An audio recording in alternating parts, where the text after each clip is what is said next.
Welcome to End is the Future, a podcast that brings together great minds to address the opportunities and challenges of making businesses both sustainable and profitable. I'm Ilham Kadri, the CEO of Syensqo, and I'm delighted to be your host today.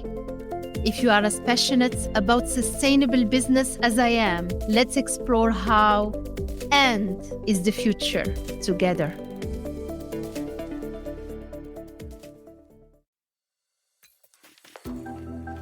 Hello, everyone. For some inspiring summer listening, we are resharing some of our favorite episodes on the power of science and chemistry. This is the very first episode we released. I hope you enjoy this conversation with Nobel Prize winners Ben Feringa and Stephen Chu about science and business at the service of humanity. Stay tuned for our next season featuring our customers and partners starting in September. Today, I'm so excited to be speaking with not just one, but two Nobel Prize laureates, Professor Stephen Chu and Professor Ben Feringa. Stephen Chu is a professor of Molecular and Cellular Physiology at Stanford University and the former U.S. Secretary of Energy. In 1997, he was awarded the Nobel Prize in Physics for developing methods to cool and trap atoms with laser light. Ben Feringa is a professor at the University of Groningen, and I'm very happy to say the winner of the 2015 Solvay Prize. In 2016, he won the Nobel Prize in Chemistry for his groundbreaking research on the design and synthesis of molecular machines. As a scientist myself who has long admired your work, it's such an honor to be speaking with both of you today. Thank you so much for being here, Stephen and Ben. So now I know that a lot of people know you well from your scientific achievements, but I want to start this podcast getting to know more about your background and what motivates your passion for science. So let me start with you, Ben, Professor Feringa. You have such an interesting story, and you told me that a few times. You grew up on a farm in the beautiful country and land of the Netherlands, where I lived personally, the second of 10 children. And I've heard you talk a lot about how impactful that was for you, right? So your youth, how it gave you a great love of nature and put you on the path to becoming a scientist. And Professor Chu, I read that when you were young, you created homemade rockets and you started a small business testing the chemistry of the soil in your neighbor's lawn. I hope they were happy, right? So I want to ask you both, was there specific moments in your life that made you realize that science was your passion and your calling? Ben, can you start with you? Yeah, very briefly indeed. You mentioned I grew up on a farm in a very small village on the German border, a very remote area. And behind our farm, behind the fields, there was the German border and wilderness. And you know, crossing borders, that is what a scientist does. And I think it started there because we illegally crossed the German border because at that time it was forbidden when I was a kid. But my father looked in the other direction and said, go ahead, boys, discover. And so on the farm, there is a lot to be discovered and to find out. You asked these questions. I think I asked my father when we were in the fields, why is the sky blue? Yeah. And how is it possible that from this small corn, you know, this grain, this huge corn or a sunflower growing? But my real interest in science came when I was in high school. When I, for the first time, I had the teachers in chemistry and physics and mathematics. And I was typically, I think, a natural science kid. So I got really interested and by these experiments, by thinking about the stars, thinking about mathematical formulas. I always wanted to solve every formula, you know. My best marks were in mathematics, for sure. But then I got so inspired by doing experiments my chemistry teacher was absolutely fabulous. And I think a great teacher makes the difference. And of course, I did not build rockets like Steve Chu, but I think I did at that time some experiments on the loft in the farm. And my mother was really scared, because you imagine this is above the animals, and there was a lot of hay and straw and so I easily could have burned the whole farm. But everything went well, and I decided to move not into mathematics, but to go into chemistry because I like the experiments. So it's all about professors, right? Stephen, what's about you? I love playing with my hands. I had a chemistry set, but if you have a chemistry set, in those days, you could go to local chemistry supply stores and buy other chemicals. You didn't need a permit. And so when you start doing chemistry sets, of course, sometimes people gravitate towards more spectacular things you can do in chemistry, hence bombs and rockets. I did lots of experiments. I built model airplanes. I made things with my hands. Ben talks about his family perhaps a little bit concerned that he would set the barn on fire. I was playing with little matchstick rockets. That's the little wooden matchsticks you wrap in aluminum foil, you put it on paper clips, and you heat it up. If you get the nozzle right, you can set it all the way across the kitchen. And but of course, some of the match heads fell down and they scorched the table. So I didn't burn down the house, but I ruined the family kitchen table where we ate. My mother came home. She looked at it. She started to cry. I said, "Don't worry, Mom. Just take us to the lumberyard. We'll buy a new piece of plastic. I'll fix it." This was I was in grade school, like 5th or 6th grade. I too loved mathematics. When I was undergraduate, I majored in physics and mathematics. But in the end, it was actually thinking it's the science that really mattered. In mathematics, you can stay up all hours of the night proving things that perhaps I thought in the end, 50 people in the world might care about. Whereas if you discover something about nature, a lot more people might care about it, and it could also do some good. So let me now switch gears. And since you have recently finished choosing the Solvay Prize winner, let's take a moment to celebrate the laureates, Professor Katalin Karikó. Her groundbreaking research led to the creation of the RNA messenger COVID-19 vaccine, which has saved so many lives and helped curb the impact of the pandemic. I talked to her recently last week, and she is a role model. She's an inspiration, right? And what's so exciting is that she's the second woman to win the Solvay Prize. And thank you guys for bringing diversity into the mix. And I had nothing to do with this, by the way, but you did. So Professors Chu and Feringa, can you explain why you and your fellow jury members chose her as the winner and how her incredible scientific achievements will change the way we fight diseases? Maybe Stephen, can we start with you? I think, her contributions are undeniable. She did the groundbreaking science that discovered we knew that you can synthesize messenger RNA or RNA and DNA outside with, mathematical precision. You can type in what you want and a machine spits it out. And so given that, there was desire to perhaps use messenger RNA, get it inside a cell, and that would be the instruction set that a molecule that reads this instruction can assemble amino acid chain that makes proteins. And so by doing so, you can skip all the DNA stuff and you can get the cell to produce something you want. And she thought this was going to be fantastic, but as soon as she started doing experiments on animals, she's found the animal rejects it.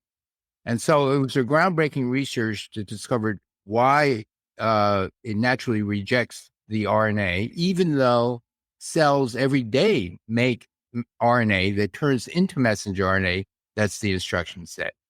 And she found that it's a protection mechanism against foreign invaders. And in looking at that, she stuck in other artificially made RNA, said, well, it doesn't work if there's no rejection of this, why is this happening, not that happening? And together with a colleague of hers, discovered that if you change chemically one of the bases from the one you naturally synthesize to one that was found in nature, then you can fool the immune system of the organism, the animal. And it was that breakthrough that made it so, now we can program the RNA. And it was that seminal paper and some follow-up papers that really led the way. Fabulous. And you, Ben, what's impressed you? I'm extremely pleased, that she got this award because it's a Solvay Prize for the future of chemistry. And of course, at the end, basically, it's about molecules. This is biomolecules. It's about synthesis. And so this is a clear message. But there is another very important message here with this award. And that is to the society.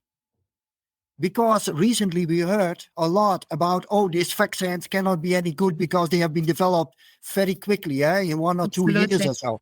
Realize this is fundamental science and discoveries that were made decades ago.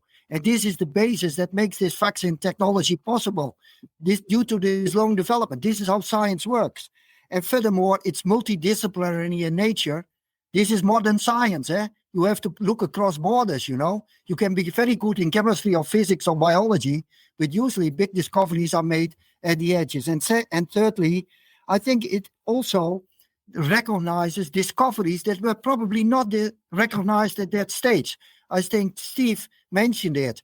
At that time, people maybe did not entirely believe that it would be useful or it would be viable or whatever. This happens, with big discoveries. Sometimes people not even the scientific community immediately sees the impact, the potential impact. So this is really important also to our politicians and scientists. Look ahead. Scientists should look, and come with discoveries that might have a major impact several decades ahead now. And this is what is the importance of science, to have this freedom also to make these fantastic discoveries and to bring the world forward. Yeah. And Ben, this is a great segue because when I talked to Katie, the most inspiring thing I found about her is her incredible story of determination. She faced failures and many challenges, getting the funding throughout her career. And I remember Professor Feringa, Ben, when I met you a year ago, I remember you addressing the audience here and you spoke very eloquently about failure, I remember. And you once said that if you want to be a scientist, you had to stand failures and disappointments. Well, we all think we are very smart, but honestly, we have ideas, theories, we set up models, but often we are wrong. And as Steve just mentioned it. Why doesn't it work? Why does the experiment not work? Or why does it have a different outcome? Or why does the theory not fit? And this gives you the right questions because science is not about the answers. Science is about the questions, and this sharpens our questions. We were working on catalysis for 20 years, for a certain problem that carbon-carbon bond formation, which is crucial in chemistry, to build chemical structures. And for 20 years, we did not know how to do it. And then one of my PhD students on a Monday morning made a failure, a complete failure. I couldn't imagine why he did it, but I think he took the wrong bottle or whatever, Yeah. And that certainly it worked. And we learned after 20 years, then within the 2 weeks, we knew what was going on and why it worked and what we had not seen. So these are these eye-opening moments for scientists. So failure is also important because this is a learning point where you can sharpen your questions and maybe get to the right answer. So some of the biggest inventions and innovations happened because of failures and serendipity, right? Serendipity is certainly part of science. Yeah, absolutely. Absolutely. So aside from being okay with failure, Stephen, what does it take to be a good scientist, according to you? Well, let me first reinforce what Ben said. I'm going to quote, I think, Winston Churchill, that said that, about paraphrasing in terms of successful scientists, is that you go from failure to failure to failure with continued enthusiasm. And I think in addition to doing this, it's not failing the same way, the same time, again and again and again. That's not productive. After once or twice, maybe 3 times, then you think, all right, something's wrong, something's missing. Then you look for clues. And one of the things that I learned was something, when you do experiments, some people do an experiment expecting a certain outcome. And when something else is different, they say, oh, no, that can't be. And then they do something else. And a good experimentalist will let nature talk to them. And when nature talks, listen. So when you do an experiment, there might be something going on. It's not exactly the outcome. And then also do things slightly different, even if it's sort of working. Again, coaxing out more of the answer. And so that's more of an art. I'm not sure we've put this in textbooks yet. And that's one of the things of a failure. A failure in a different way actually tells you something. And so a good scientist can take that all in. You live with the ambiguity. So Ilham, if I may add to this, we can call it all failures, but in fact, a lot of these failures are messages to us. A clear message to think sharper or to reformulate, how we do things or how we think about it or whatever. That is inherent to science. So let me now switch gears to energy and molecular motors, right, which are your sweet spots. And one of the objectives of this podcast is really to explore how businesses can ensure that scientific innovation is at the service of humanity. So I would like to talk about practical applications. Professor Chu, let's start with you, because in your former role as the Secretary of Energy, you have been at the heart of the energy transition. And you see firsthand how sciences has been the key to making it happen. We are working on EV batteries, right? It's booming. We are working on green hydrogen, right? And all these renewable at the service of cleaner mobility as an example. So tell us, what scientific breakthroughs are you seeing in the energy sectors? And what do you think is the best energy mix for the future? Well, the best energy mix, so let's start at the end. The best energy mix is something where we have clean energy, carbon-free energy, non-polluting energy, ideally compact energy, meaning that you don't need, hundreds and hundreds of square miles. But it's greenhouse gases and it's all the other pollutants. But this goes beyond. When people think of energy, they think of electrical power, they think of transportation. But in fact, energy pervades everything. We use energy to make the fertilizer and the diesels. But in addition to that, the fertilizer, when not absorbed by the plants, ends up being a greenhouse gas effect. And so if we think of sustainability, then we have to think of all the things that lead to greenhouse gas emissions. Agriculture and land use is more than electricity power generation around the world. Most of chemistry is thermal chemistry. And it would, up until very recently, unthinkable to think of electrochemistry as being a mainstay in electricity, aside from a few things, aluminum, chlorine, a few other things. Most of it's thermal chemistry. So we have an opportunity, if we have very inexpensive electrical energy, that you can branch out. But going beyond that, if you think about all the things that we've grown used to and depend on, we are used to having lights on when it gets dark outside. We're used to having our homes warm when it's cool or cold at night, or more recently, perhaps cooler than normal as certain parts of the world get hotter and hotter. These are things that we've gotten used to. Transportation, we've gotten used to. We never dreamed of these things 500 years ago. Yeah. It would be unthinkable to think you'd be eating fruits and vegetables halfway around the world. Yeah. Okay. And so now some of these things we should rethink. But other things, I think science, technology, policy, all these things could say we can have these things, but we can have it in a way that preserves the resources far longer into the future, and especially to stop the greenhouse gas emissions and the local pollution of the water, the air, the everything.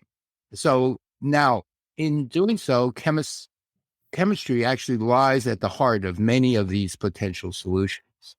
And so this is one of the things, it's often, I'm a physicist, so you say, well, physics is the king of science. Yeah. But chemistry is the linking science to all the other things, the chemistry, the biology, the physics, the earth science, you name it. And so, it's good to be king maybe, but it's better to be connected to everything. Yeah. I used to say that chemistry is the mother of all industries. So at the end of the day, it's at the heart of it. To finish on maybe batteries, because it's very close to our hearts, what do you think will be the next big thing in batteries? Well, two things. If we can get a battery that has a solid state electrolyte, solid state conductor, that would be great. As you say, it's going to be safer. The current electrolytes are flammable. You've got to get them to work at room temperature and even freezing temperatures in order for that to be practical. You need cheaper batteries, you need higher energy density batteries, and you need faster charging batteries. I do battery research myself, and we're working on higher energy density batteries and ones that can weigh half or 1/3 what they weigh now. Faster charging batteries are going to become a reality. If you can imagine a car with a battery and electric motor that weighs the same as a 1.5 or 2 liter engine, transmission, and fuel tank, but can go as far and can charge maybe 200 miles in 5 minutes, you would never think of buying an internal combustion engine car because it's so much cheaper to operate an electric vehicle and the maintenance is far less. And so the battery is the key. And we are now testing batteries that can go 200 miles in maybe 8 minutes. Right. Now, these are not on the market yet, but it's getting better. The next thing is, to have the weight.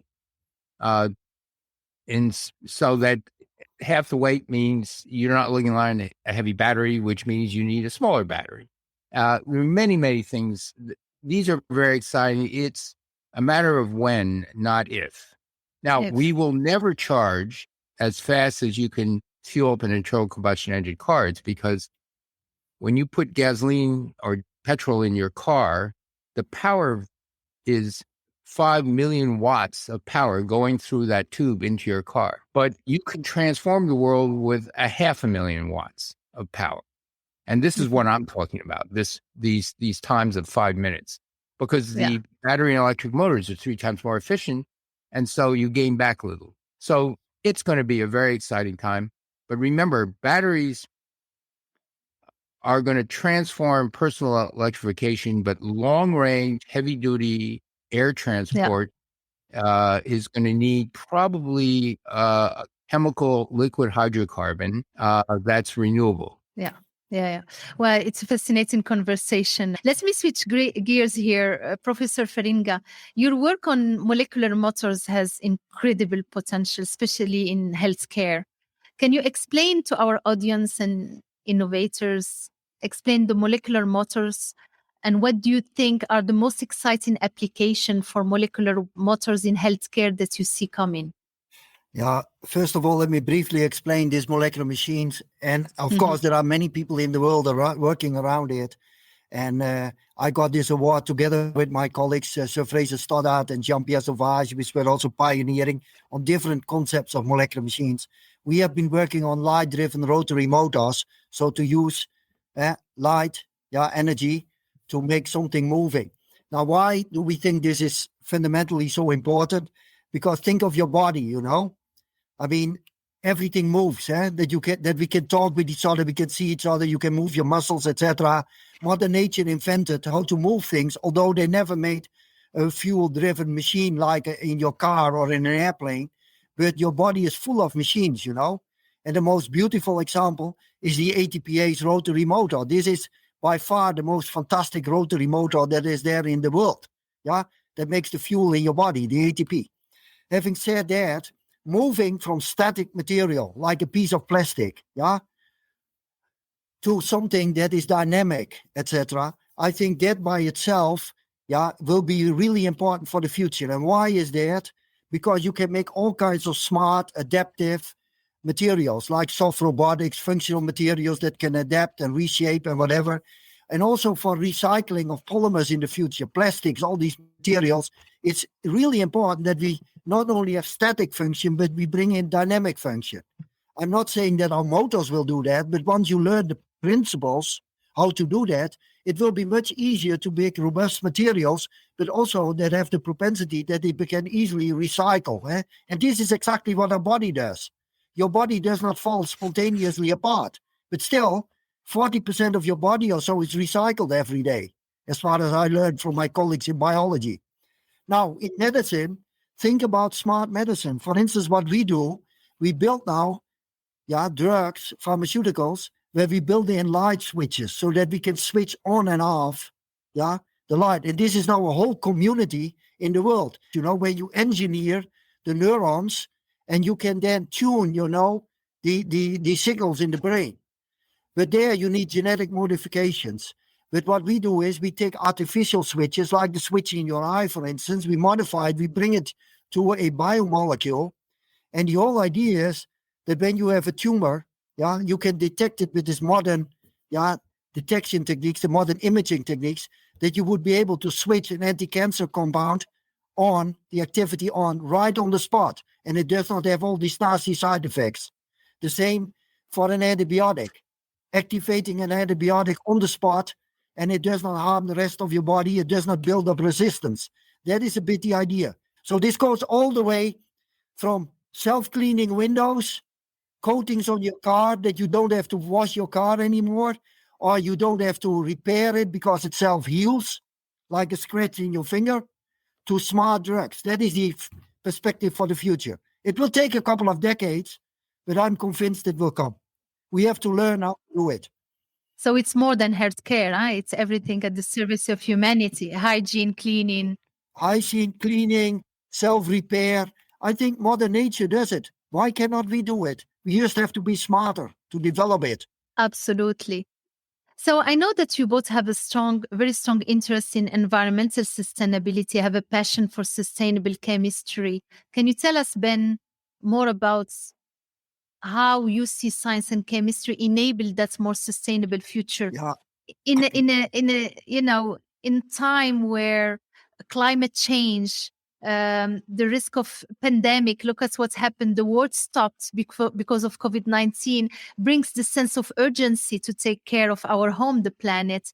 And obviously the next generation, our kids, wants us to leave a legacy which is a cleaner planet, right? So how you see chemistry, which sometimes has a bad label, specifically in the industry I belong to, let me make one thing clear. Of course, there are serious issues, but I see it as tremendous challenges for us.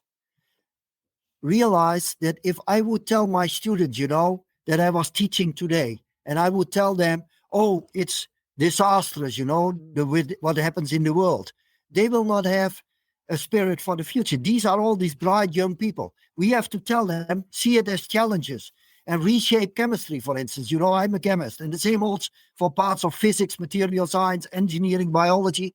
How can we reshape and help to change this? See it as a challenge, to bring the world forward to sustainable solutions. And I think we can do it. In the past 100, 120, 140 years, we have all benefited from petrochemistry. This is the basis of a lot of things we make, from the fuels in our planes, to the cars, to your clothes, to our food, whatever, the fertilizers. Now, we cannot continue with building everything based on petrochemistry. So we have to come up with alternatives. But I think we have only scratched the surface of what is possible. So I think there are tremendous opportunities here to come up with cleaner processes. Steve mentioned electrochemistry. We can do a lot with electricity because a lot of chemical processes are redox processes, just adding electrons or taking charges away. If we better use that and explore that, I think we will have much cleaner processes in the future. Recycling is another thing. We are extremely good in making all kinds of materials, building all the materials for an airplane or in the car, the isolation materials, all the plastics, etc. But we are not very good in recycling things. So if you think about designing materials within the back of your head, not only to design a robust material, but also design the property that they can be properly recycled into useful materials, starting materials, or whatever. That's a different attitude. And that's a challenge for us. And I think, it will be difficult, but we can do it. Yeah, this is very inspiring. And you're right. I mean, I remember when I was a chemist in the lab 25 years ago, doing my PhD, I was asked to make a polymer which works, not to design a polymer which can have a second life after at its end of life in current life. Yeah, and honestly, we are a bit spoiled, because a lot of the materials that the chemists and the physics and so our communities designed and made, they are simply too good. They are so good, for all these kind of tasks and duties that we did not really think about how to go to the next steps. So we have to rethink a lot of these concepts, but that can be done. I'm convinced.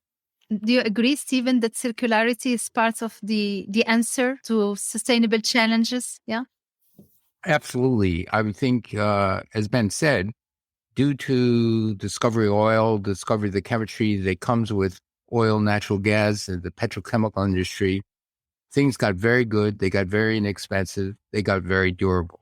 Before that, when we made things of natural materials, wood, for example, or rubber, there's some inherent value in this. We made things that were repairable because the starting products were not, sold pennies to the kilogram. And so now what we have is something different.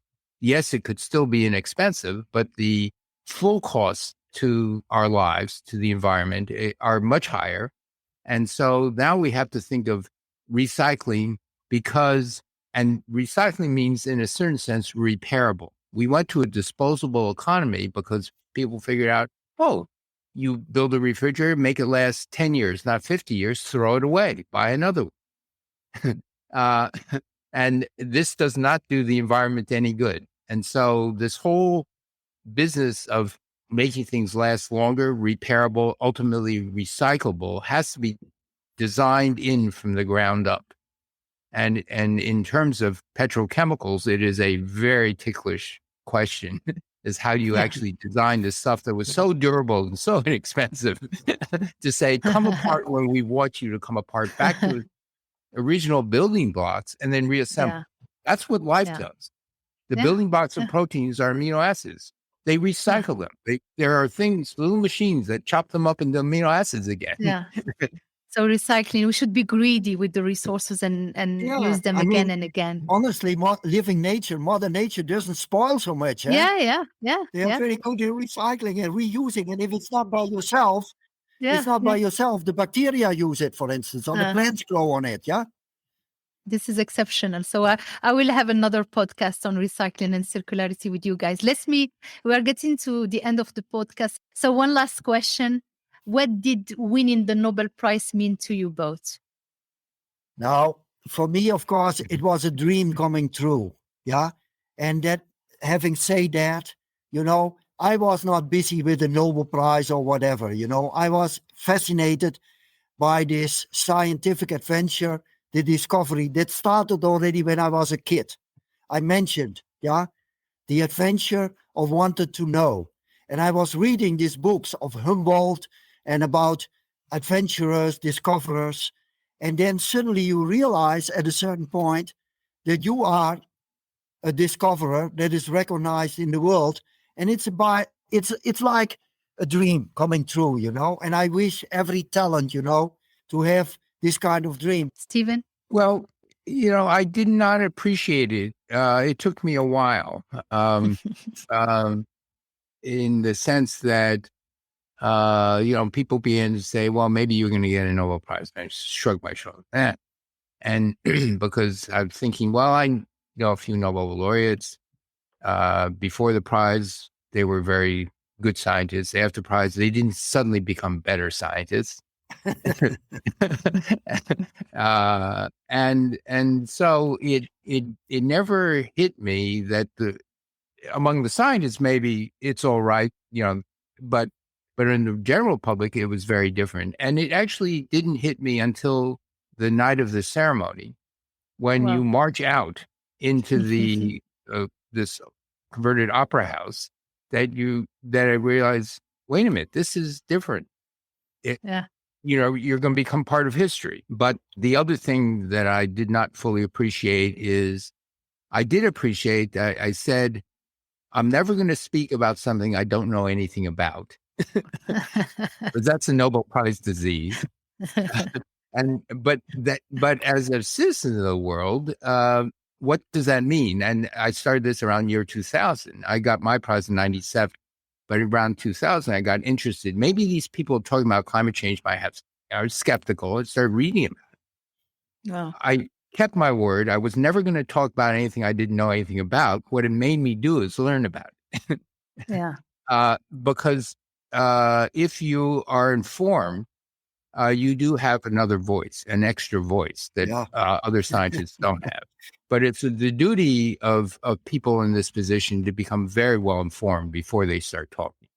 And that also changed my life, because since the middle 2000s, I put my scientific career sort of on hold for a decade, and said, I'm going to try to do what I can in order to let people understand what the challenges are and try to inspire them to go in and change their careers to do and use what they know in science to help with climate, sustainability, energy, all of these things.